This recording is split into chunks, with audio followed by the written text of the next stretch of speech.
자, 마태복음 15장 21절부터 28절까지의 말씀입니다. 제가 한 절씩 교독할 때 제가 21절 말씀 먼저 봉독해 올리겠습니다. 예수께서 거기서 나가사 두로와 시돈 지방으로 들어가시니 가난 여자 하나가 그 지경에서 나와서 소리질러 주 다윗의 자손이여 나를 불쌍히 여기소서 내 딸이 흉악하게 귀신 들렸나이다. 예수는 한 말씀도 대답하지 아니하시니 제자들이 와서 청하여 말하되 그 여자가 우리 뒤에서 소리를 지르오니 그를 보내소서. 예수께서 대답하여 이르시되 나는 이스라엘 집에 잃어버린 양 외에 다른 데로 보내심을 받지 아니하였노라 하시니 여자가 와서 예수께 절하며 이르되 주여 저를 도우소서. 대답하여 이르시되 자녀의 떡을 취하여 개들에게 던짐이 마땅하지 아니하니라. 여자가 이르되 주여 올소이다마는 개들도 제 주인의 상에서 떨어지는 부스러기를 먹나이다 하니 이에 예수께서 대답하여 이르시되 여자여 내 믿음이 크도다 내 소원대로 되리라 하시니 그때로부터 그의 딸이 나으니라. 아멘. 자, 오늘 말씀 제목 함께 읽겠습니다. 시작. 차원이 다른 세계에 살다. 최후의 만찬과 모나리자 등을 그린 이 천재화가 레오나르도 다빈치는 귀족 가문의 그 23살짜리 청년과 그리고 아주 가난한 농부의 집안에 있는 그 14살짜리 그 소녀 사이에서 태어난 그런 사생아였습니다. 뭐 결혼을 할 수가 없었고요. 신분의 차이가 컸기 때문에 결혼을 할 수가 없었습니다. 어쨌든 사생아로 그렇게 태어났어요. 그는 그래서 읽기와 쓰기 뭐 이런 등의 일반적인 학교 교육을 정상적으로 받아볼 수가 없었습니다. 그의 아버지는 여러 차례 결혼을 한 사람이었고요. 그래서 그에게는 12명의 이복 형제가 있었습니다. 그는 불우하다고 할 수 있는 이 평범하지 않은 그 출생과 이 성장 배경을 갖고 있었지만 일반적이지 않았던 그의 인생처럼 그는 차원이 다른 어떤 상상력의 소유자였습니다. 그가 먼저 두각을 나타낸 것은 화가로서의 재능이었어요. 화가 외에도 다양한 방면의 전문적 식견을 갖고 있어서 레오나르도 다빈치가 화가로 우리에게는 잘 알려져 있지만 사실은 이 서양 사람들에게나 또 당시에 있는 사람들에게는 화가로서만 유명하지는 않았고요. 그 외에도 여러 가지 다방면의 지식과 학식이 풍부한 그런 사람이었습니다. 이 레오나르도 다빈치의 노트라고 불리는 그의 노트북에 보면은요 수많은 스케치들이 막 나와 있어요. 그런데 이 다빈치는 30구가 넘는 시체들을 해부한 사람이에요. 그래서 해부학자이기도 합니다. 그렇게 많은 시체를 해부한 사람이 당시에 거의 드물었거든요. 그래서 그걸 다 일일이 손으로 다 스케치를 했습니다. 다 해부해서 스케치를 했습니다. 그러기도 했고요. 뭐 요즘 뭐 이제 500년 전 일인데 자동차라든지 자전거라든지 뭐 탱크, 뭐 로봇, 뭐 낙하산, 행글라이더, 뭐 비행기, 헬리콥터 같은 이런 것들을 그때 다 설계를 했습니다. 그냥 스케치만 한 게 아니라 실제로 만들어 보기도 했어요. 물론 그 중에서 실용화되지 못한 것들이 많았지만 여러분 500년 전입니다. 500년 전. 500년 전은 아무도 상상하지 못했던 것들을 그걸 고안하고 발명해냈던 천재 같은 사람이 바로 이 다빈치였어요. 그리고 후대에 그의 스케치를 기초로 해서 오늘날 우리가 누리고 있는 많은 문명의 그 이기들이 발명되게 된 겁니다. 자, 그래서 2007년 11월에 영국의 권위 있는 과학학술지인 네이처에서요 인류 역사를 바꾼 10명의 천재 중에 가장 창의적인 인물 1위에 누가 뽑혔냐면 레오나르도 다빈치가 뽑혔던 겁니다. 이 다빈치는 400년의 미래를 미리 내다보며 산 사람 같았습니다. 이 당시 사람들이 다빈치를 볼 때 저 사람은 정상이 아니다라고 할 만큼 그는 말도 안 되는 생각을 하고 말도 안 되는 시도를 하는 사람처럼 보였습니다. 그러나 차원이 다른 세계에 살던 사람과 같았던 그의 상상력은 인류의 역사를 바꾸어 놓을 만큼 대단한 그런 역할을 했다는 걸 우리가 역사를 통해 알 수 있습니다. 우리가 지난주에 로마 군대 장교인 이 백부장의 믿음을 우리가 살펴봤는데 백부장과 같이 이 믿음에 있어서도 차원이 다른 믿음은요, 주님을 감동시킬 수 있는 거예요. 차원이 다른 믿음은 그 한 사람의 인생의 역사를 완전히 바꿀 수가 있습니다. 우리가 꿈꿀 수 없는 것을 꿈꾸고 상상할 수 없는 것을 상상할 수 있는 것은 우리가 믿는 하나님에게는 불가능이라는 게 없기 때문입니다. 우리는 이 세상에 살지만 이 세상에 속한 사람이 아닌 천국의 시민들이고 하나님의 형상을 닮은, 하나님의 능력을 닮은 하나님의 자녀들입니다. 더 높고 더 넓고 더 크게 보고 더 크게 상상하고 말하면 여러분 그 믿음대로 되는 것입니다. 자, 우리 첫 번째 주제부터 한번 보실까요? 함께 읽겠습니다. 시작. 믿음은 포기하지 않는다. 다시 한번 시작. 믿음은 포기하지 않는다. 지난주에 살펴봤던 이방인이었던 로마 군대의 이 백부장에 이어서 또 다른 이방인의 놀랍 많은 믿음을 오늘 본문에서 우리가 살펴보게 됩니다. 자, 오늘 마태복음 15장 22절 말씀을 한번 보시면 함께 읽겠습니다. 시작. 가나안 여자 하나가 그 지경에서 나와서 소리질러 이르되 주 다윗의 자손이여 나를 불쌍히 여기소서 내 딸이 흉악하게 귀신 들렸나이다 하되. 자, 예수님께서 두로와 시돈 지방에 들어가셨을 때의 일입니다. 이 두로와 시돈이라는 지방은요, 이 갈릴리 바다에서 한 동서쪽에 서북쪽 지중해 해안에 위치한 항구 도시였는데요. 이스라엘 역사 속에서 가장 넓은 영토를 차지했었던 이 다윗과 솔로몬 시대에도 이 두로와 시돈은 페니키아인들이 살았습니다. 거기는 물론 영향은 받았지만 그렇지만 한 번도 그 땅은 이스라엘 땅이었던 적이 없었어요. 역사적으로 대대로 이 페니키아 지역 두로와 시돈은요, 대대로 이방인들이 살던 지역이었습니다. 예수님께서 공생애를 사시던 1세기에도 그 땅에는 유대인들보다는요, 이 페니키아인들이 그곳에 살고 있었습니다. 갈릴리로부터 전해진 나사렛 예수에 관한 소문이 그런데 바로 이 페니키아에도 이 두로와 시돈에도 퍼져 있었던 거죠. 그런데 그 지역에 살던 한 여인에게는 그 소문이 마치 인생의 어둠 속에서 큰 희망의 불빛을 보는 듯 했습니다. 왜냐하면 이 여인에게는 큰 문제가 있었거든요. 귀신 들린 딸이 하나 있었는데 이 딸이 너무나 고통을 받고 있었던 거예요. 그런데 어떤 방법으로 안 되는 겁니다. 어떤 것으로도 고칠 수가 없었던 거예요. 그래서 그 예수님에 대한 소문이 희망의 불빛으로 다가왔어요. 여러분, 똑같이 예수님에 관한 복음을 들어도 누군가가 그것에 대한 어떤 간절함과 절박함이 있는 사람에겐요, 그건 복음이 되는 거예요. 나한테 복음을 들어도 어떤 사람에겐 전혀 복음처럼 안 들릴 거예요. 그런데 간절함과 절박함이 있는 사람에게는요, 그건 복음이에요. 내가 살고 자녀가 살고 가정이 살아날 수 있는 소식으로 그 소식이 들려지고 믿어지는 겁니다. 그래서 여러분, 간절하고 절박한 사람에게는요, 여러분 오늘 이 주일에 하나님의 말씀이 떨어지잖아요. 그런데 어떤 사람에게는 이게 그냥 일반적인 설교로 들릴 거예요. 그런데 어떤 사람들에게는 내 인생의 역사를 바꿔놓을 만큼 그런 놀라운 생명의 말씀이 될 수 있는 겁니다. 여러분 혹시 지금 절박함이 있으세요? 여러분 간절함이 있으세요? 하나님을 향한 그런 간절함, 우리 자녀를 향한 그 간절함이 있으세요? 그렇다면 여러분, 하나님만이 나를 구원하고 내 인생을 다시 회복하실 구원자이람을 여러분 간절하고 절박한 마음으로 믿는다면 여러분 그 믿음대로 될 줄 믿습니다. 예수님께서 그 마을에 들어오셨다는 이 소식을 들은 여인은 예수님을 향해서 주 다윗의 자손이여 나를 불쌍히 여기소서 내 딸이 흉악하게 귀신 들려 괴로워하나이다 막 이러면서 크게 소리를 지르면서 도움을 요청했습니다. 육체적인 질병이 아니었던 거예요. 정신적이고 영적인 문제였습니다. 방법이 없는 거예요. 무슨 약을 먹어도 안 되고 누구한테도 도움을 받을 수가 없는 상황이었던 거예요. 그런데 사랑하는 딸이 하루가 다르게 귀신에 대한 이 두려움과 공포 속에서 피폐해져가는 그런 모습을 이 엄마는 그냥 보고만 있을 수가 없는 거예요. 뭐라도 해야 됐습니다.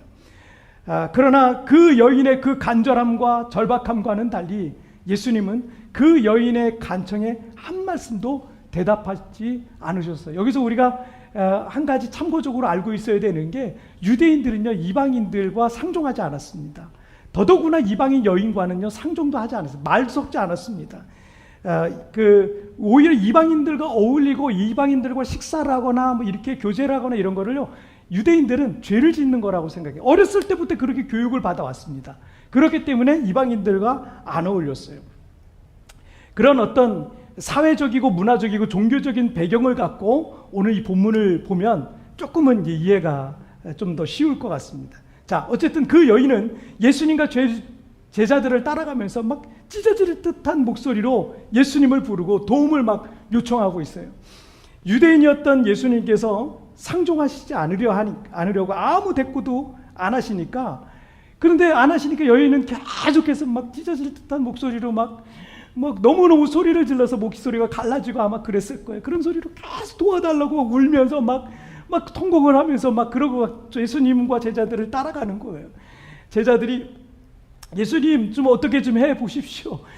저 여인 때문에 너무 소란스럽습니다.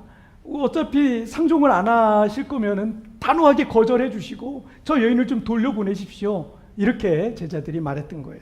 자, 그리고 24절 말씀을 한번 보시겠습니다. 시작. 예수께서 대답하여 이르시되 나는 이스라엘 집에 잃어버린 양 외에는 다른 데로 보내심을 받지 아니하였노라 하시니. 자, 예수님은 나는 이방인을 위해 온 게 아니라 잃어버린 양, 그러니까 이스라엘 사람들을 구원하기 위해서 왔다라고 말씀하시면서 여인의 청을 거절하셨습니다. 그런데 그 여인은 예수님 앞에 엎드려 절하면서 주여 나를 도우소서 하면서 울며 또 매달리는 거예요.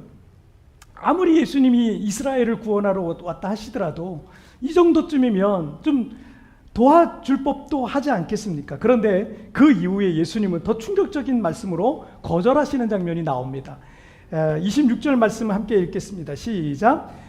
자녀의 떡을 취하여 개들에게 던짐이 마땅하지 아니하니라. 예수님은 자녀들의 떡을 취해서 개들에게 던짐이 마땅치 아니하다. 아무리 당시 유대인들이 이방인들을 개처럼 여겼을지라도 하나님의 거룩하신 분의 입에서 유대인들은 자녀라고 얘기하고, 그리고 이방인들을 향해서 뭐라고 얘기해요? 개라고 이렇게 비유하는 말씀은 좀 충격적인 그런 말씀인 거예요. 제가 우리 집사님들한테 문자 보내다가 가끔 이제 오타가 나는 경우가 있어요. 뭐 집사님이라고 불러야 되는데 집시님이라고 이렇게 보낼 때가 있어요. 가끔 그런 오타가 있을 수 있잖아요. 그나마 집시님은 좀 양호한 편입니다. 이 집사님을 잡사님이라고 칠 때가 있어요. 가끔. 그건 정말 큰 신뢰잖아요. 집사가 아니고 잡사다라고 이렇게 보내면 이건 정말 큰 신뢰인데, 그런데 그 상대방이 정말 신앙생활 제대로 하지 않는 직분만, 그냥 이름만 집사라고 한다면 더더욱 이게 크게 문제될 상황인 거예요. 이 목사의 실수였는데 거기에 크게 시험 받는 분들도 분명 있을 법한 그런 말입니다. 그 목사들은 말 한마디도 좀 격이 떨어지는 말을 하면 또 안 되잖아요. 그러니까 단어 하나도 되게 조심스럽게 하거든요. 성도들이 그 목사님의 단어 한마디 때문에 그 시험 드는 경우도 막 있기 때문에 그거 하나도 참 조심해야 되는 게 목사들의 그런 어떤 말인 것 같습니다. 그런데 여러분, 뭐 이런 우리가 신앙생활 하다 보면 시험들만 누군가가 말을 하고 누군가가 어떤 얘기를 하고 누군가가 어떤 상황 속에서 시험들 만한 일이 사실은 많이 있어요. 정말 많습니다. 그런데 신앙생활에는 여러분 언제나 그런 작은 시험들, 큰 시험들을 넘어가면서 큰 믿음의 역사들이 새롭게 써지더라고요. 항상 그래요. 시험을 넘어가지 못하잖아요. 절대로 믿음이 성장하지도 않고 그 사람의 인생 속에서 어떤 하나님의 역사도 일어나지 않더라고요. 그런데 작은 시험 하나 넘어가고 또 넘어가고 또 큰 시험도 하나 넘어가고, 그러다 뭐 어느 순간 그분이요 큰 믿음의 역사를 써가는 거를 제가 참 많이 봤습니다. 여러분, 본문의 예수님의 말씀은 실언이 아니었어요. 실수한 게 아니에요. 여인이 충분히 시험들만 하고 그런 말을 들었을 때 무슨 메시아라는, 하나님의 거룩한 메시아라는 사람이 저럴 수 있어 라고 하면서 포기할 만한 상황인데 이 여인은 포기하지 않고 있는 거예요. 자, 그리고 27절에서 여인이 이렇게 말합니다. 주여 올소이다마는 개들도 제 주인의 상에서 떨어지는 부스러기를 먹나이다 라고 대답을 합니다. 이방인 백부장이 예수님을 감동시켰듯이 이방인 여인도 예수님을 감동시킬 만한 놀라운 말을, 믿음의 말을 하고 있는 겁니다. 자존심이 상할 만하고 포기할 만한데 여인은 모든 자존심은 다 바닥에 내려놓고 자신이 개 취급받는다 할지라도 주님께 다시 간청하고 있는 겁니다. 상에서 떨어진 부스러기라도 줬사오니, 주님 부스러기 같은 은혜라도 줬사오니 그 작은 은혜만이라도 내려달라고 지금 부르짖는 거예요. 얼마나 대단합니까? 여러분, 진짜 간절하고 절박한 사람은요 절대 포기하지 않아요. 절대로 포기할 수가 없어요. 예수님이 나를 살리고 예수님이 내 자녀를 살릴 수 있는데 내가 그걸 어떻게 포기해? 내가 그걸 믿는데 내가 그걸 어떻게 포기해요? 여러분, 이 여인이 포기할 만한 상황과 조건들은 많았어요. 유대인들은요 본래 이방인들 상종하지 않잖아요. 그리고 예수님께서도 제자들도 여인의 요청을 계속 무시했습니다. 나중에는 예수님이 여인이 자존심이 상할 만한 말까지도 하시면서 그 여인의 요청을 거절하셨어요. 그러나 그 거절감과 또 자존심이 상할 만한 상황 속에서도 여인은 끝까지 포기하지 않고 있는 모습을 볼 수 있습니다. 여러분, 안 되는 사람과 되는 사람의 특징이 있어요. 여러분, 실패하는 사람과 결국은 성공하는 사람의 특징이 있습니다. 안 되는 사람, 실패하는 사람은요 안 되는 이유들을 나열하기를 너무 좋아합니다. 나는 이래서 안 되고 저래서 안 되고 환경이 안 좋고 조건이 안 좋고 능력이 안 되고 불가능한 이유들을 찾는데 이 사람은 전문가예요, 전문가. 그래서 안 되는 거예요.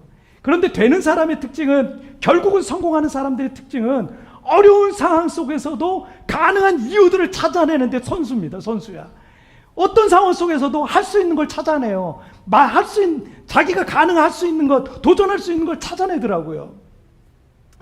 우리나라 이 산업과 경제를 크게 도약하게 한 훌륭한 기업인이었던 그 정주영 회장이 이런 말을 했어요. 부정적인 생각에 좌우되면 있는 길도 안 보이고 긍정적인 생각을 가지면 없던 길도 보인다. 부정적인 생각에 좌우되면 있는 길도 안 보이고 긍정적인 생각을 가지면 없던 길도 보인다. 부정적인 생각은 우리의 눈을 가려버린다는 거예요. 그러나 긍정적인 생각만 가져도 남들이 보지 못하는 것을 보고 새로운 역사를 만들어 간다는 겁니다. 우리 교회는 필리핀에 세워져 있습니다. 그런데 여기서 이제 어학연수 오는 학생들이나 조기 유학 오는 학생들이 많아요. 그런데 이렇게 필리핀 선생님들이랑 공부를 하잖아요. 공부를 해보면 필리핀 선생님들 발음이 안 좋다더니 여기서 공부해서 좋은 대학 갈 수 있겠느니 그렇게 부정적으로 말하는 사람들이 있어요.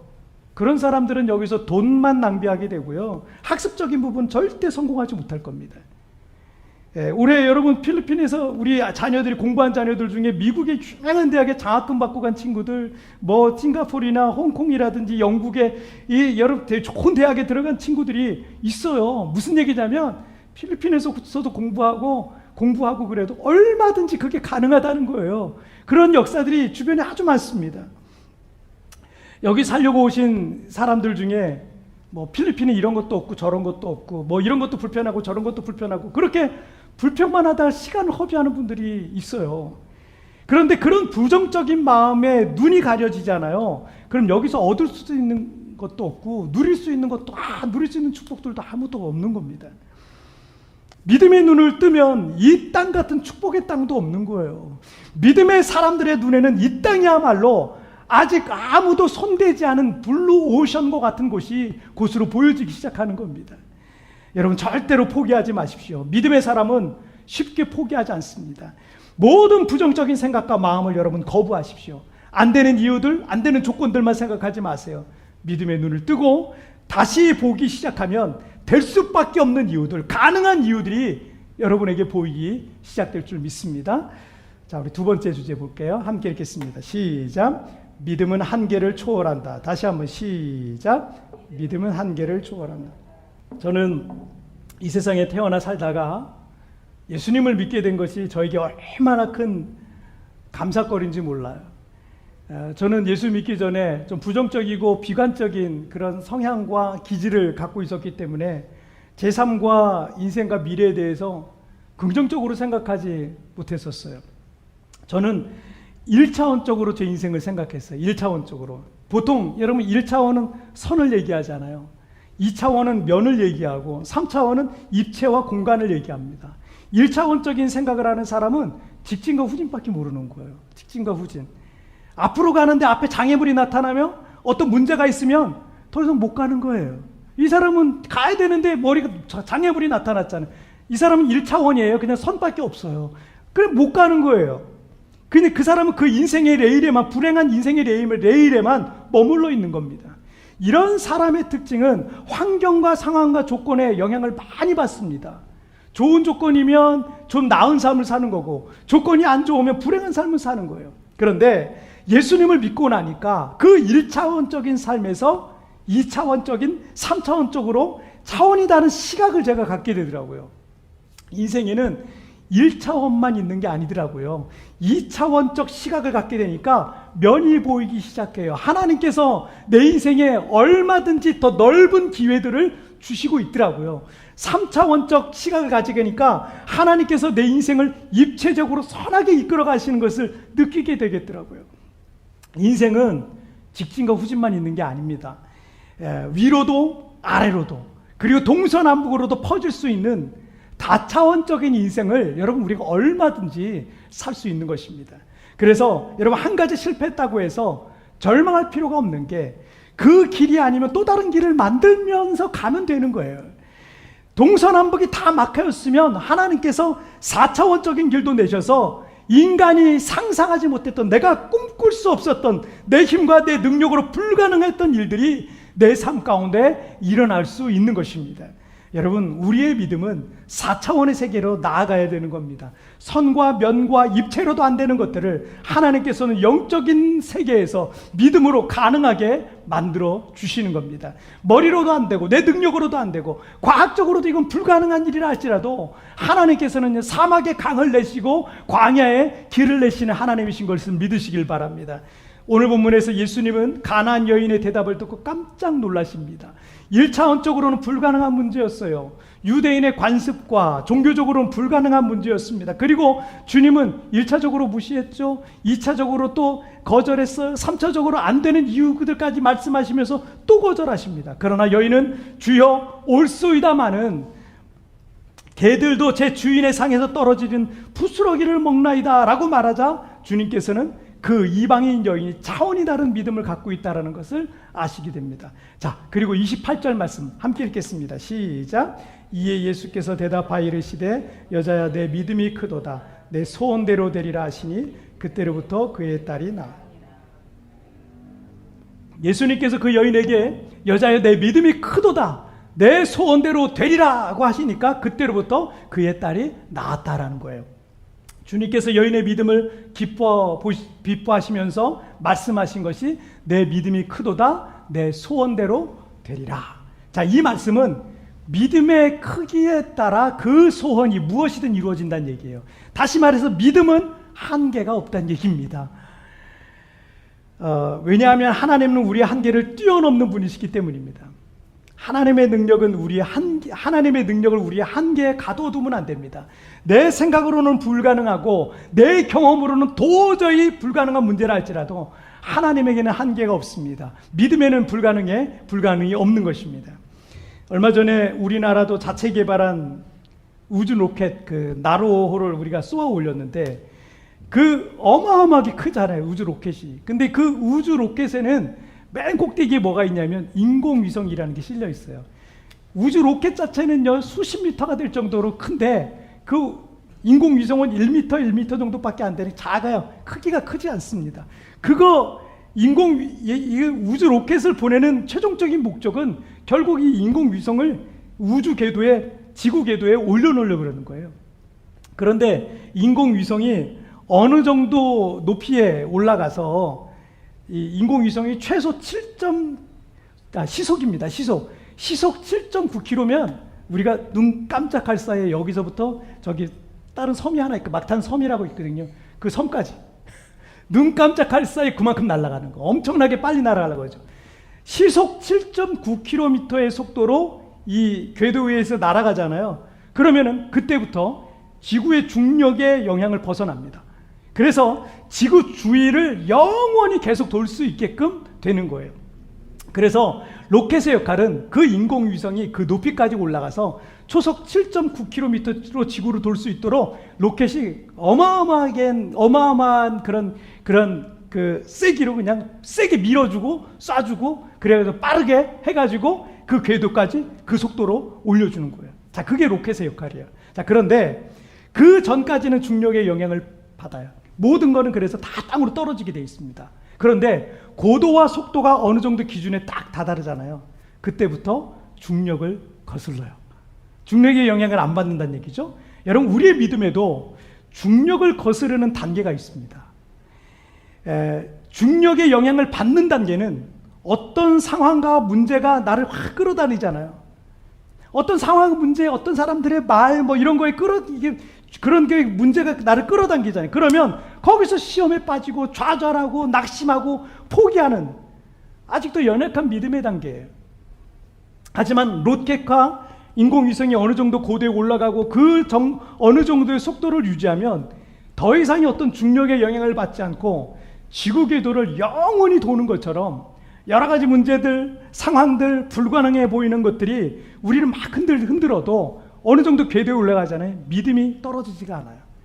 너는 그래라. 나는 하나님 바라본다. 나는 하나님을 의지한다. 한계를 넘어가 버린 거예요. 저의 믿음을 최근에 좀 점검을 해보니까 코로나로 인해서 지난 2년 반 동안 교회와 이 목회사에게 좀 장애가 좀 많았어요. 그러다 보니까 제가 나도 모르게 너무너무 무력해져 있는 거예요. 너무 모르게 나도 모르게 무력해져 버린, 어떤 일을 하고자 하는데 의욕도 꺾이고 그냥 죽지 않고 이 수준에 만족하는 그런 소극적인 모습으로 제가 변해 있는 그런 저의 모습을 좀 점검해 보게 되더라고요. 그런데 오늘 말씀을 통해서 주님은 이 믿음의 한계를 초월할 것을 말씀하시고 있습니다. 건강이 약해졌어도, 세월이 흘러서 나이가 더 들었어도, 여러 가지 상황들이 불리해졌어도, 그리고 우리 교회적으로도 뭐 교회 일꾼들과 리더들이 뭐 마땅치 않고 이전과 같지 않아도 모든 것을 다시 시작하는 마음으로 처음부터 기초를 다 다시 쌓아야 한다 할지라도, 여러분, 분명 모든 조건들이 어려워진 건 맞지만 그렇다고 그렇게 낙심하고 무기력할 필요가 전혀 없는 거예요. 먼저 내 안에 있는 이 믿음의 한계를 초월하면 됩니다. 여러분을 계속 끌어당기는 게 있을 거예요. 중력의 영향처럼 계속 끌어당기는 게 있을 겁니다. 그런데 여러분, 이 한계를 넘어버리잖아요. 그럼 더 이상 중력의 지배를 받지 않는 때가 오는 겁니다. 여러분을 끌어내리려고 하는 이 세상이라고 하는, 환경이라고 하는 중력의 지배를 여러분 벗어나시길 바랍니다. 그러면 주님께서 이렇게 말씀하세요. 내 믿음이 크도다. 내 믿음대로 될지어다. 할렐루야. 여러분, 우리 주님께서 깜짝 놀라실 만한 그런 믿음으로 여러분, 모든 환경과 상황이라는 중력을 벗어나서 하나님께 영광 돌리는 삶이 되시기를 주님의 이름으로 축복합니다. 자, 오늘 말씀 정리해 보겠습니다. 오늘 두 가지 말씀 나눴죠. 함께 읽겠습니다. 시작. 믿음은 포기하지 않는다. 믿음은 한계를 초월한다. 다시 한번 시작. 믿음은 포기하지 않는다. 믿음은 한계를 초월한다. 아멘.